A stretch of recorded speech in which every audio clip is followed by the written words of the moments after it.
Come on. Hey. Hey.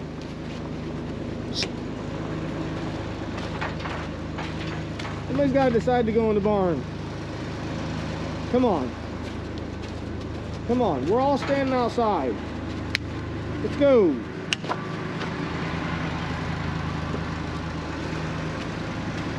Come on. Come on.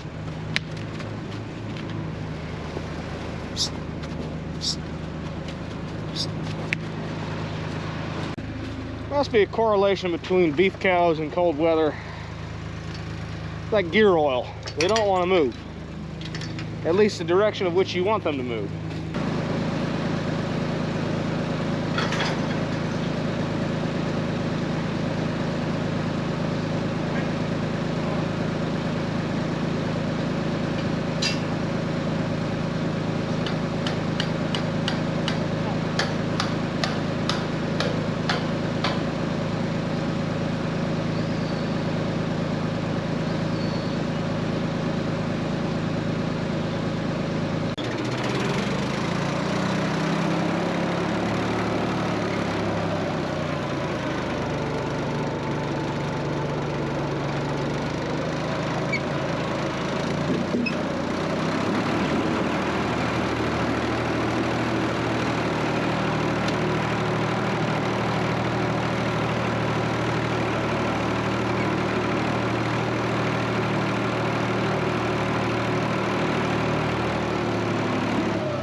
Come on. Shoot. Shoot. Hey.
Good morning, everybody. It is a cool, crisp morning here. I believe today is December 20th. 21st, December 21st, 2024. We are wrapping out the year here pretty quick, huh?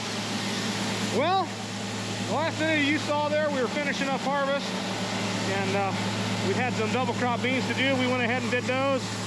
They averaged in about 25 bushels the acre. Wasn't the best, but wasn't the worst considering the dry year we had. We've only tried double crops a couple times and never actually had the opportunity to harvest a crop off of them. And this year we were fortunate enough too. So I think we probably will continue that in the future. Kind of hoping the next time we do it to actually have some moisture. It's been a dry year here, but now it's switched and gone the other way. It's been cool and wet here, and this is actually some of the first actual snow that seems to have stuck here. Seems to hit the ground and melt right away. And kind of in that mud phase here, but kind of wrapping the year out here. Been really busy doing some odd job stuff here. Haven't filmed a lot because I've been behind on editing. We actually moved the farm shop, which was here, up front to the building beside my shop, which was the combine shed before. So once we're done grinding this batch of feed here, we'll go over some of the stuff we've been into. Just been really busy, didn't have time to edit, so I didn't figure there was a point in go ahead and film a whole bunch of stuff that, well, you're not going to get to see because I'm not going to have time to edit it. So we're going to mix this batch of feed here Saturday morning just after barn chores. Going to get the finishers a batch of feed here and get on with the rest of the day.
Alrighty, so like I mentioned, we have relocated things around here.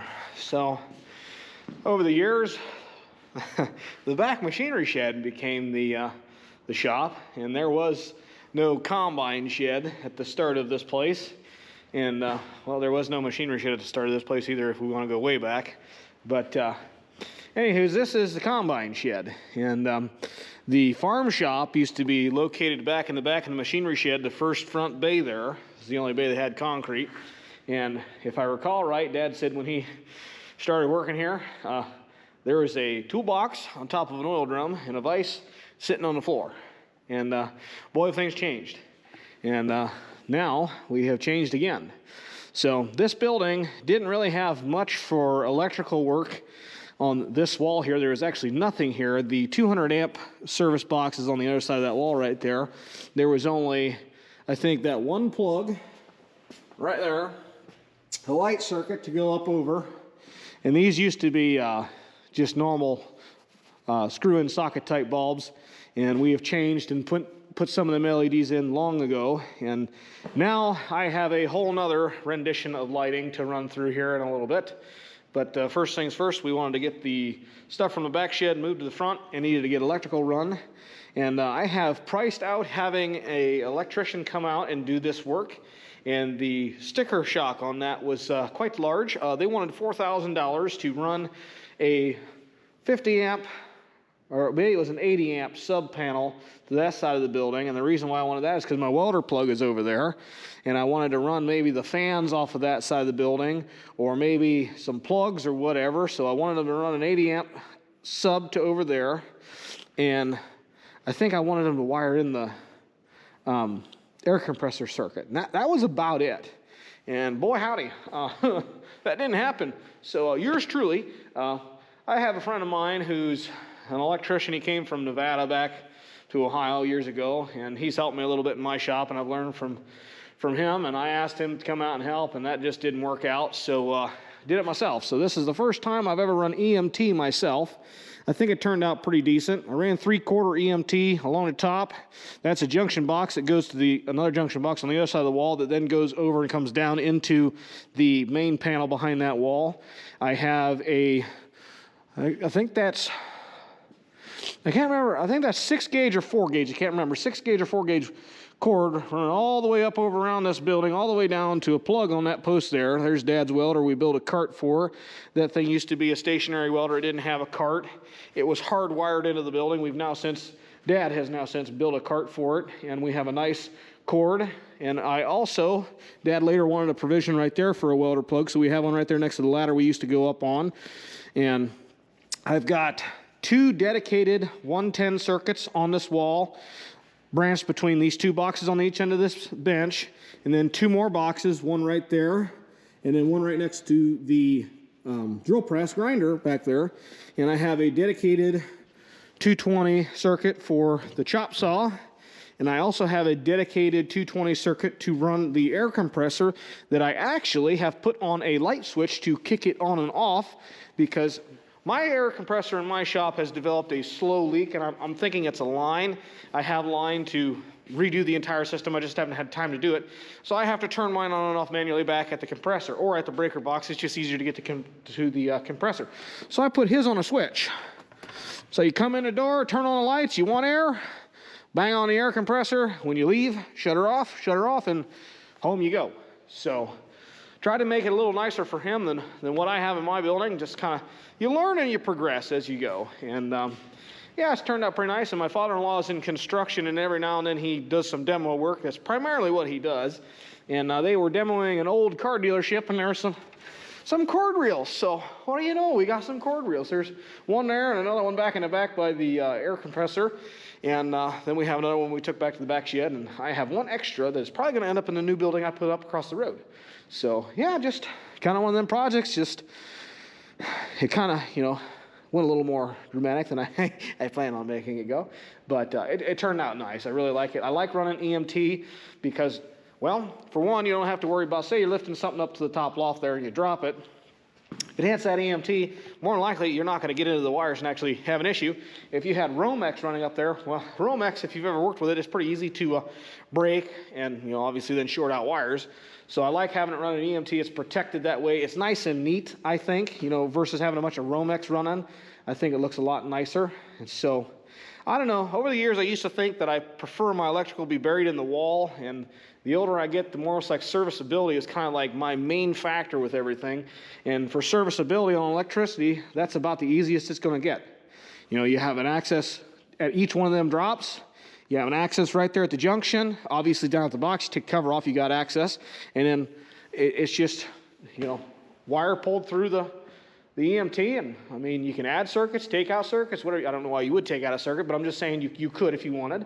So it worked out nice. And then we had K&M builders come in and put up a set of stairs for us because we always used to use that front ladder up there to go up, and that's kind of, to be honest with you, it's not real safe. I mean, we've done it, but now we got a nice set of stairs back here to be able to get up to access the loft. Someday, maybe we'll have somebody come in and do a little truss work there so we have a little more headroom. Kind of haven't really decided on that too much. And if you remember back several videos ago, you saw us taking out the back half of the freestall barn. Well, we haven't gotten back to that project, but part of that project was to allow us to take the headers out of this building, because this building used to have the combine up front with a header on it, 2 header carts beside it. This truck was back by the door, had lawnmowers over here, used to have the seed tender wagon in here, and usually one tractor, whether it be an 884 or a 484 letter series. There's Dad now. He just got done feeding the barn. So this has kind of been a project that we've been working on, just haven't filmed it, just been too busy and didn't have time to edit, so we figured we'd do it. But we kind of made a nice outfit out of this. We got our oil center over here. We got our filters, oil, funnels, drain pans, all that. Bench. Dad went and got some really nice metal pegboard, so we've actually kind of done up the workbench a little more fancy than what we're used to having. I guess the next thing on the list is probably to address the lights, and I think we've kind of come up with the plan we want to do on that. It's just a matter of, you know, pinching the pennies together and making that happen. So yeah, got a heater in the other day, and I mean, it's not fancy, but it's heat. It's better than cold, because I tell you, it's been cold and damp. But someday we might spray foam this building. Talked about a ceiling, but if we put a ceiling in here, see, we service this combine in here, and if we put a ceiling in here, well, currently you duck between the trusses so you can get up in the engine bay, the grain tank, whatever. Well, if you put a ceiling up there, that kind of nixes that possibility, and I don't know about you, I've knocked my head on there enough times. I know Dad's knocked his head on there enough times. I don't think we want to add a ceiling to have to knock our head on, so probably just going to spray foam it. There is an old vapor barrier between the steel on the roof and the purlins, so I guess the big concern always with spray foam is if you ever have to replace a sheet, it sticks to the sheet and then you got to go again. But I don't know. I've seen guys say it doesn't even stick to it, so I don't know. But anywho, that's what we've been up to over here. I'm going to head across the road and get on to the next project. Alrighty, well, on to the next thing that I've been up to. So I had a 30 by 50, 11 high carport put up. It's basically a garage, but by tax code, it's a carport, so it is it's not an earthen structure, so I can't be charged real estate tax on it. So yeah, pretty excited about that, because I'm getting a little tired of paying taxes around here, as I'm sure everybody is. Anywho's, this thing is held down with like 25 mobile home anchors, so those are basically like an auger with an eyelet that goes on. I don't know if I got one of them kind of somewhat exposed. Well, you can kind of see the top of one here. The ground's starting to freeze here, but you can see that's the top of the eyelet, and there's a bolt that goes through this bottom rung of this framing of this building. The framing of this is 2.5-inch square tube, 14 gauge, which, believe it or not, is really thick, apparently. I always thought, you know, like 16 gauge body panels were thin, 14 gauge, I figure out it can't be much more than that's gonna be crap. No, I'm thoroughly impressed with how this thing is constructed. I personally built my building across the road with my own 2 hands. I had my dad help me, and one employee we had at the time had some experience with some post-frame stuff, so I kind of had him do a few things. Basically, he'd nail one end of the board and I'd nail the other end. But anyways, the cost I invested into putting this building up, which is bigger than my shop, is way less than what I paid in materials alone to put up my building.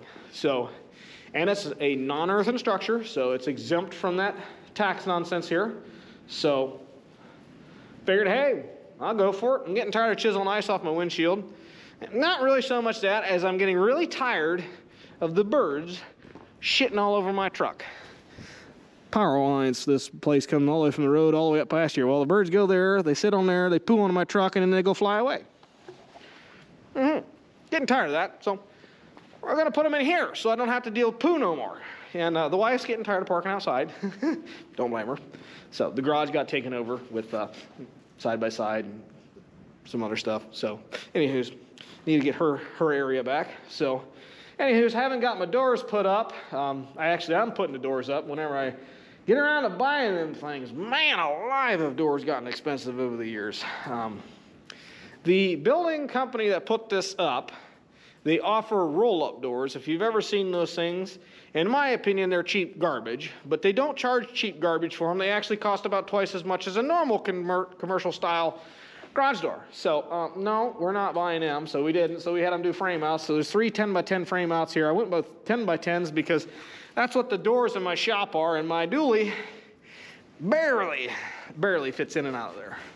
I probably would have honestly went with 10 by 12s had you been able to find 10 by 12s with the low headroom clearance track system. And I couldn't personally find them locally, so I didn't opt for that option. So I went with 10 by 10s. It'll work out fine. I'm the only guy who drives that truck, so if I run into the building, I have nobody to blame but myself. And I care more about my pickup than I do the building, so we'll just not do that, okay? Anyway, so this has been an odd job project. There used to be pine trees sitting here a couple years back. We took them down. They had some diseases. They were dying out. My grandfather wanted them gone. I wanted them gone. I was concerned about them falling on the house, or more importantly, I was concerned about my burn barrel lighting them on fire and then burning my house to the ground. So we got rid of them, and that was a couple years ago we did that, and put in this first initial pad here that you've probably seen in the past that I'd parked machinery on, coming home for lunch or parked my pickup on or whatever. But so part of this was already kind of done, and I got some more 304 crushed concrete that I rolled in the rest of this here. I got some nice limestone there that we're going to top dress this with, because this stuff, when it gets to this time of year, when you've got this cool, wet temperature, this stuff goes to snot. It's basically sand and gravel. So, you know, you can imagine how sand and gravel gets when you have nothing but rain. So, yeah, that's not going to make anything very nice. And this is going to go to mush driving in and out of here on that. So we're going to top dress it with some nice limestone. That stuff has not gotten any cheaper over the years, but is what it is, kind of out of your control. So, yeah, this is another project. You know, every time I think I'm going to get to the end of the list of my stuff that I have to do, I seem to make more work for myself. I don't know if that's a me thing, a farmer thing, or a guy thing. I don't know. All I know is I got enough crap to do and I keep adding on. So I'm going to try to get some of this top dress this afternoon here. The ground's kind of crusted, not really. I don't know if it'll support the weight of the 300 SV or not. We'll see what happens. I'd like to get some of that in here so I can get my white truck back in here, which is back from the body shop, which was a fiasco and a half. I won't name the place that did the work, but I will tell you this. Junior, the farmer over here, apparently is an expert body guy and a professional painter. Because the crap I got back, the first round, no, that was horrible. So the manager and I had a conversation. Needless to say, I don't think I'm welcome back there again, but they repainted it. Still messed some stuff up, but we're just gonna let it ride because, well, I don't want a restraining order listed on me for, you know, yelling at a manager and telling him where he can shove it. So anywho, it's about that. So the white truck will come back in here once we get this top dressed. And then I got a couple extra bays here. One I'm probably going to put my gray single cab in. And then the open bay will hopefully be for random stuff, whether I want to build a project with the kiddos, whether it be, I don't know, flower boxes for the wife or some other random crap I think I have to cook up. Which, speaking of random random crack, boy, I didn't speak today, man, alive. People are going to wonder if I smoke crack. We can't put this on YouTube. So speaking of random crap, whether you can see them or not, I don't know if they'll show up or not since they're made out of rebar and they're pretty thin. Years ago when I was a kid, my father built me and both of my siblings, I guess you want to call them Christmas ornaments. Mine was a combine. He built me a combine that's all lit with lights. Well, the lights have since, you know, crapped out, and now we've redone them with LEDs. Well, I started that tradition with my kiddos, so this is William's boxcar Magnum and grain cart. William has really taken a shine to farming. My daughter really does too, but William's young and he's really getting all excited about it now. First year he's really been able to come out on the farm and work with me much because he's been too young, and you know, when they're young it's kind of hard to convince them to listen to you and not run into something.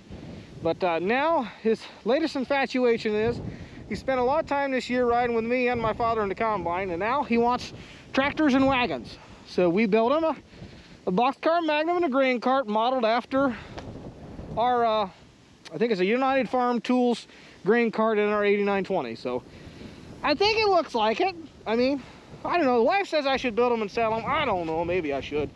But that's another random thing I did. And I would love to build my daughter one, but unfortunately we were like 2 or 3 days from Christmas, and between barn chores and the other stuff I gotta do, I don't think I'm gonna quite have time to do that. So I guess next year is gonna be her year for getting an ornament. Man alive, that wind is something else, drying my eyeballs out. Next year will be her year for what I build her. I thought about building her a castle from that movie Frozen. She seems to really like that. So I don't know. I also have some drawings I drew up for building the 806 and the grain drill. I think that'd be kind of neat.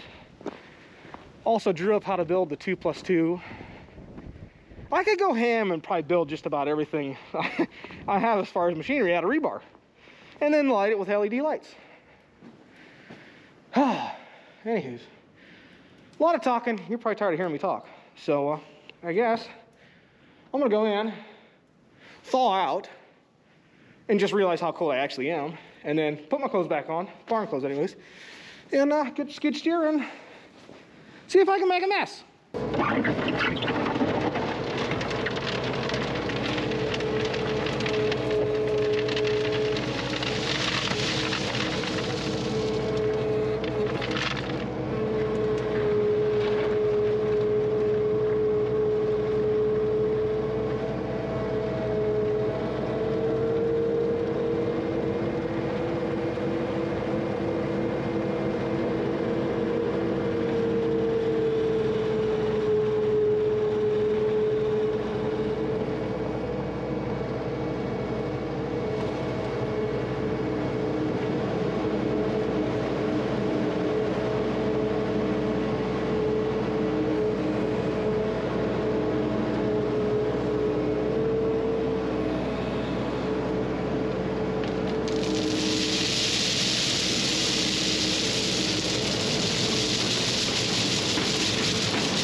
am by no means a master operator when it comes to skid steer. I think I do all right, but I don't have a rotary laser level or anything, so this is kind of just eyeballed in here. I think we got it pretty close. A couple places need some hand work, but my back's getting tired for the day, so we'll do it another day. But could use a little bit there along the outside wall there. This might be a little low. I can't quite tell. We'll have to let her settle out and see what comes of it. But I kind of quit monkeying with it because, as I mentioned before, this base material here, it'll go to snot real quick if you kind of overwork it when conditions aren't fit. And it's kind of warmed up enough that the ground's starting to soften up. The sun, well, now it's headed behind some clouds, but the sun was baking on this, and it was getting kind of mushy, so we gave her enough for the day. We're gonna call it quits, and got a little bit left over there. Like I said, we'll tidy up a couple places. Can't really do much outside around here because it is absolutely the wrong time of year to try to do any grade work when it comes to dirt work around yards and stuff. At least if you don't want everything to make a mess and have to fix everything, and I don't particularly want to have to completely redo my yard, so we're just not gonna monkey with it no more. So the wife is off at her mother's making some Christmas cookies, so maybe if I'm lucky and I'm really nice, I'll get some. Not that I need any, but I mean, they sound good. So anywho's, I doubt that I will probably do any more videos before Christmas. I suppose this will probably be the last one to go up before Christmas. So if you're watching this before or on Christmas, Merry Christmas. Remember the reason for the season. And yeah, I think I'm gonna head inside. I'm cold. I'm gonna thaw out and realize just how cold I actually am. And it's kind of funny how that goes. You're cold, you come inside and you get warm, and then you get colder because everything thaws out, and your nerves are like, man, I was freezing. So anywho's, we're gonna head inside, edit this video so you guys got something to watch. And like I said, I probably won't get anything else edited and filmed before Christmas. So I suppose this will be the 2024 Christmas video, I guess. So if you're watching this, Merry Christmas. Thanks for watching. God bless. I'll see you on the next one.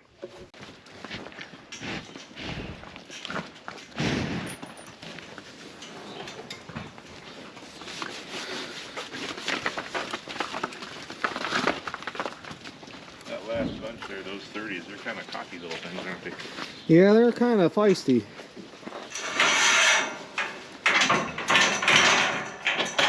Don't quite know why, but Like to put their head down and dance around and act like they're big stuff. yeah, 20's taking over for 14 now. Oh, Yeah, he's getting that. yeah. I'm gonna attempt to run you over. Nonsense going on. That might be short-lived. Yep.